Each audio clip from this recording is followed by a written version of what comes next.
Ito na naman tayong mga bossing. Good morning, good morning. Busy na dito sa Earl Touring Garage. So ito, meron tayong mga boss. Naka-schedule to ngayon si bossing. Galing pa ng Malabon. Galing pa Malabon, boss? Malabon? Oh, yun. Galing pa ng Malabon si bossing, oh. Galing ng Malabon, pakakargahan ni bossing ng 160cc touring type. Pinasabay niya na rin yung tambucho. Bibili siya ng pamalakasang pipe natin. Ayan, oh. Red exhaust pipe. So, yari na ngayon. Napakaganda niyan. Tapos, pinasabay na rin ni bossing yung lagotok issue dito sa panggilid, no? Mga gearings. Siyempre, check na rin natin yung mga bearing yan kung okay pa ba. So, ito na yung gearings niya. Yan, na-press na natin. Grabe, pumutok. Ang lakas. Grabe si BJ. Tapos syempre, pag tayo nagkakarga mga bossing, kasama yung panggilid, nililinisan natin yan. Ini-installan natin ng bagong bola, bagong center spring at bagong clutch spring. Kasama yon sa touring type natin na package, no? Na 59mm 160cc na touring type mga bossing. Alright, update ko kayo dito sa taga Malabon na Mio Soul I GT 160cc touring type 59mm. Salamat bossing, tiga Malabon pa siya, oh. Grabe, oh. Kasama sa package natin yung panggilid, no? Yung chinu-tuning, no? Ito kasama yung center spring, tapos clutch spring and fly ball mga boss. Yan, kasama yan. So itong mga to, in-additional na lang ni bossing kasi pud-pud na nga yung kanyang lining at kanyang sira na rin yung fully oil seat. Okay? So yan, nililinisan na ni BJ yung panggilid. Kasama sa package natin yan mga boss. Pati yung tuning. Alright? 59mm chrome bore 160cc. Ginagawa, oh. Ang dami nilang ginagawa mga boss. So yun, ito na nga pala yung yung ingredients nila bossing, no? Ni bossing na nagpapakarga sa atin ng 160cc touring type. Ayan na mga boss. Suwabe, napakasarap. Comes center spring, clutch spring, valve seal. Tapos ito, na-port na rin natin yung head, nahasa na rin natin yan. So kompleto yan, bola. Kompleto yan mga boss. Ayan na, touring type yan. Kakabit na natin mga boss. 59mm chrome bore touring type mga boss, galing pa ng Malabon.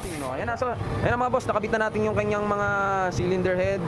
Yan, kanyang cams, clutch spring, block, yan, nandiyan na. Tapos nagpalagay na rin si bossing ng kanyang ram air, no? Para mas maganda yung flow ng hangin. Tapos at syempre, ito yung sinasabi ko sa inyo na rev exhaust. Tapos saktong-sakto nagpakarga si bossing.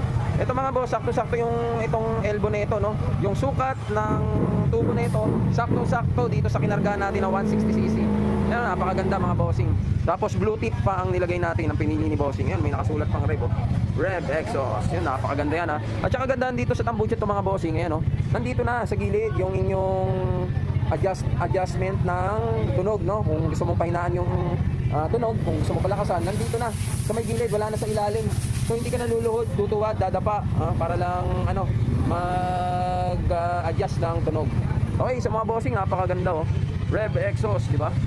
Pati yung kanyang pagkaka-mounting, oh, suwabing-suwabe. Pati yung kanyang kulay, mga boss, napakaganda. Tapos ito, bakal din to, itong kanyang heat guard. Yan, aluminum yan, mga boss. Napakaganda, oh. Rev exhaust, mga boss. Available yan sa mga MIUI 125. Yan, katulad na itong kinakarga natin sa GT. Tapos Sporty, yan, meron tayo. Tapos Beat FI, Beat Carb, Scoopy, available yan. PCX, NMAX, Aerox, available yan nating rev exhaust pipe. At saka ito mga boss, hindi maingay ito, base type lang to, kaya pasadong-pasado to kahit yung may panukat pa yung ating mga enforcer, no?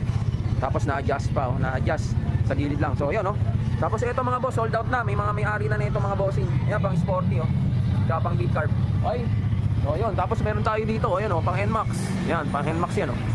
Rev exhaust. Naku, sarap na ito bossing. Bagong karga, tapos bago pipe, oh.